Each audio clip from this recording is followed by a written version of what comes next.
Hi everyone, Ashley here and welcome to another video on my YouTube channel.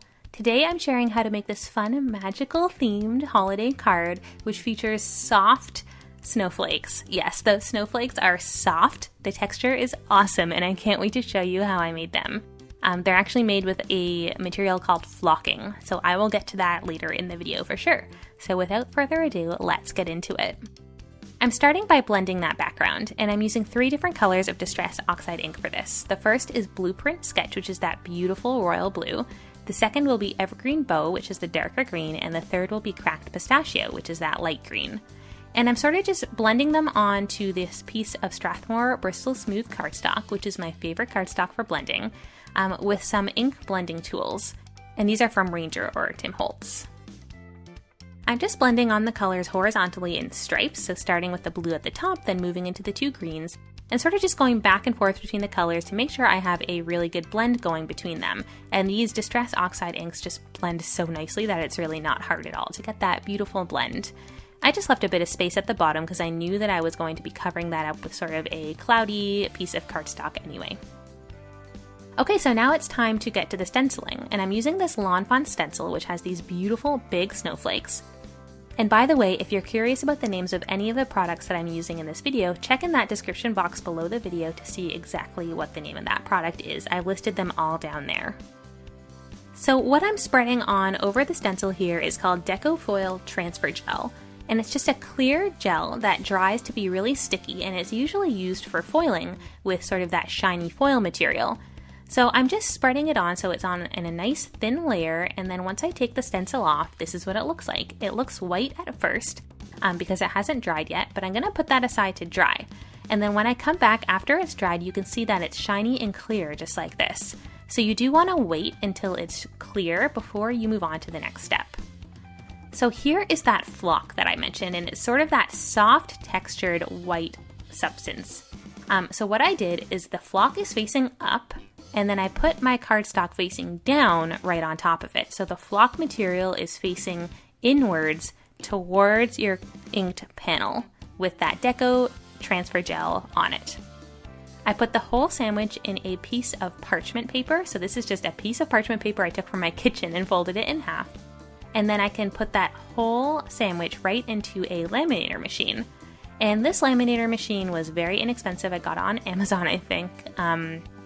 And I've been heating it up for about 20 minutes before I did this. So I ran it through twice. I'm just speeding that up so that you don't have to wait. And this is what the final effect looks like. And I wish that you guys could feel this. It is so cool. It feels soft and fuzzy like flannel. And I just think this effect is so neat. So I will definitely be using this on more cards in the future. If you do want to see more cards where I've used this flocking effect, head over to my Instagram account, which is linked down in the description box below, and you'll see I've already started making more cards with it, and there are more to come.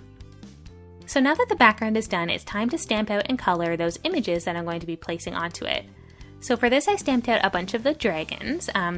One of them is from one of the Christmas stamp sets released by Lawn Fawn, and one of them is from an older stamp set released by Lawn Fawn. Again, both of the names of those stamp sets will be down in the description box below. I also stamped out a whole bunch of accessory images that I'm planning to use on the card as well. Again, check that description box to see which stamp sets those come from.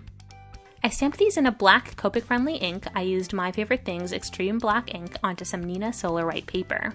And now I'm coloring them in with my Copic markers.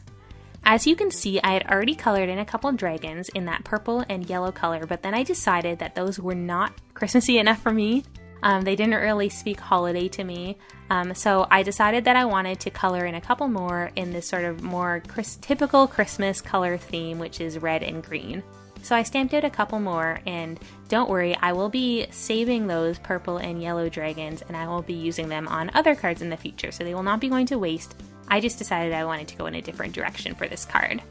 So I'm finishing up coloring in these dragons in with the red. And for this I just used a couple shades of light red, one lighter and one a little bit darker.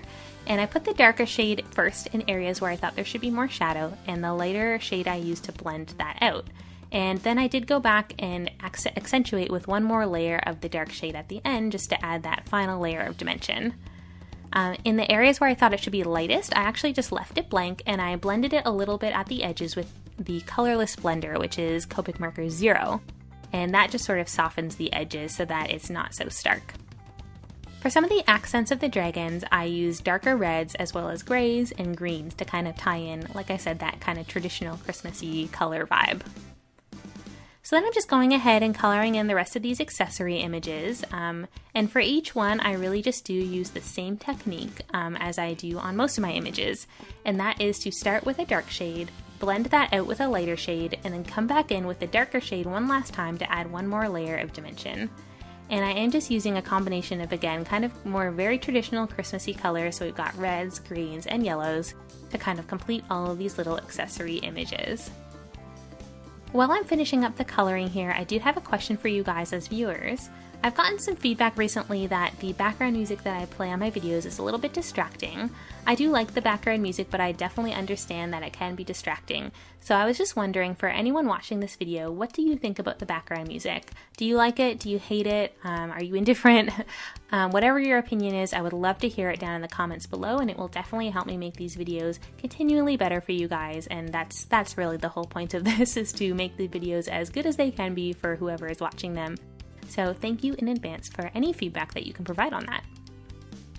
So I'm just finishing up with these images here, coloring in that gingerbread cookie with a little bit of brown, coloring in the fairies with, again, those traditional Christmas red and green colors, and then we are good to go, and I can go ahead and fussy cut all of those images out off camera so they're ready to go.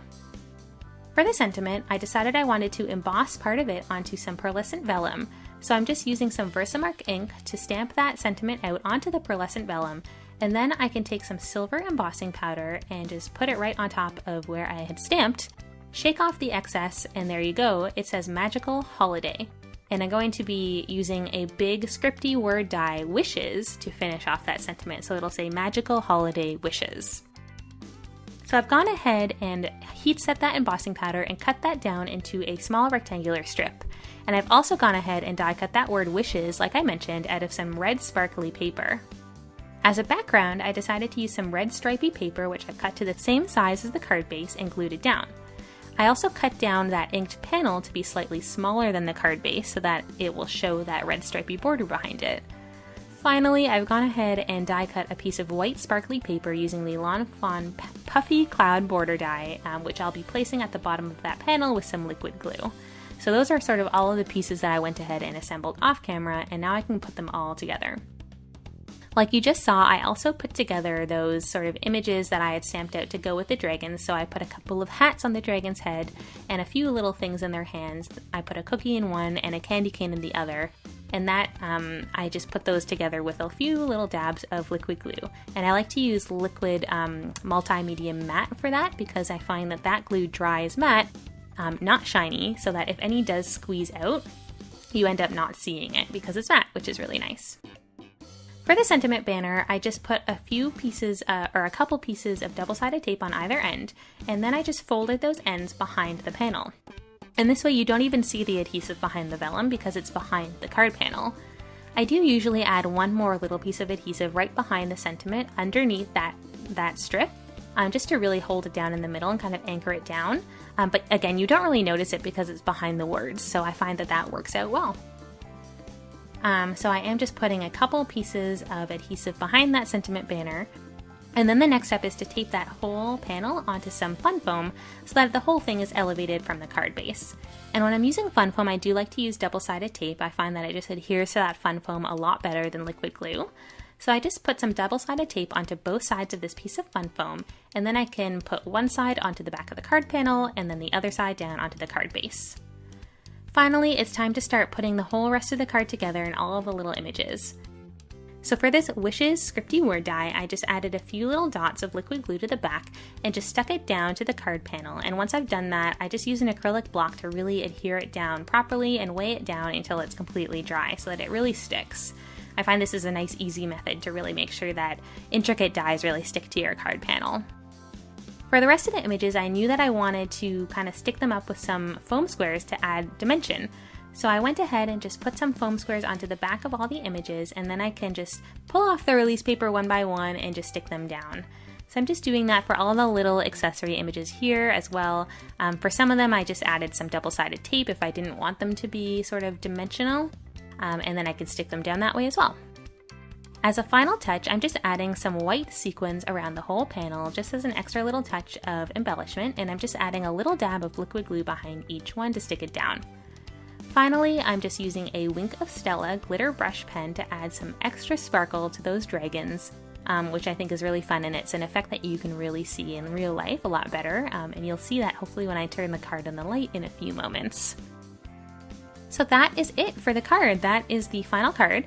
I hope that you enjoyed watching this video and you learned a little bit about the technique that I used for that flocking, which is so much fun. I hope that you got the chance to try that at home. And I hope that you really enjoyed watching this card come together as much as I enjoyed making it. Thank you so much for watching this video. If you do want to see more of my cards, definitely make sure to head over to my Instagram account, which is linked down in that description box below the video. And I do post cards here regularly, and I hope I'll see you at the next video. Thank you so much for watching, and I'll see you next time. Bye!